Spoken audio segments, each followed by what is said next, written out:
கர்த்தருடைய நாமத்துக்கு மகிமை உண்டாகட்டும். 1 கொரிந்தியர் புஸ்தகம் 5ஆம் அதிகாரம் 7வது வசனம், ஆகையால் நீங்கள் புளிப்பில்லாதவர்களாக இருக்கிறபடியாய் புதிதாய் பிசைந்த மாவாய் இருக்கும்படி பழைய புளித்த மாவை புறவே கழித்துக் கொடுங்கள். ஏனெனில் நம்முடைய பஸ்காவாகிய கிறிஸ்து நமக்காக என்ன செய்திருக்கிறாரே? பலியிடப்பட்டிருக்கிறார். ஆண்டவர் நமக்காக பலியிடப்பட்டிருக்கிறார். ஆண்டவர் நமக்காக காயம் செலுத்திருக்கிறார். ஆண்டவர் நமக்காக ஒரு பெரிய அர்ப்பணிப்பு செய்திருக்கிறார். எத்தனை பேருக்கு தெரியும்? நம்ம கோர்ட்ல நடக்கிற ஒவ்வொரு காரியமும் பார்க்கும்போது அவரை செய்த பாவத்துக்கு தண்டனை கிடைக்கும். ஒவ்வொருத்தரும் செய்த தண்டனைக்கு பதில் கிடைக்கும் கோர்ட்ல, இந்த உலகத்துல.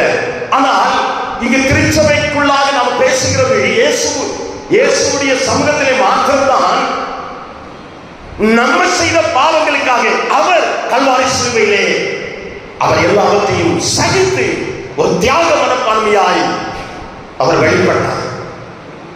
அதனால்தான் தியாக மனப்பான்மை உள்ள நபர்களாக நாம் மாற வேண்டும். இயேசுவை போல மாற வேண்டும்.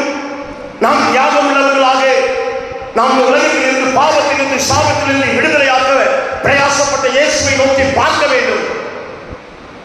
அதனால் நாம் வந்திருக்கிறோம். பரிசுத்த வாழ்க்கையை வாழ்வதற்கும் பரிசுத்தம் இல்லாமல் தேவனை தரிசிக்க முடியாது என்பதை உறுதியாய் தரித்துக் கொண்டு படித்துக் கொண்டு அவருடைய சமூகத்திலே ஒரு பெரிய மாற்றத்தையும் விடுதலையும் பெரும்படியாக கர்த்தர் நமக்கு சாங்கியத்தை கொடுத்திருக்கிறார். அழகாய் சொல்கிறது சங்கீதம் 107:20 சொல்கிறது, அவர் தம்முடைய வார்த்தையை அனுப்பி நம்மை குணமாக்கி அழிவில் இருந்து தப்புவிக்கிறவர். யாக்கோபு 15:26 சொல்கிறது, என் நியமங்களை கைக்கொள்ளும் போது, என் வார்த்தைகளை கைக்கொள்ளும் போது நானே கர்த்தராகிய பரிகாரி என்று ஆண்டவர் சொல்கிறார்.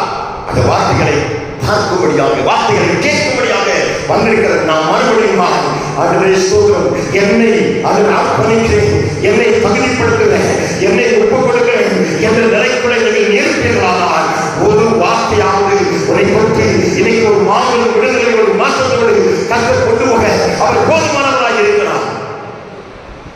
பிடித்த மாவு என்று சொன்னால்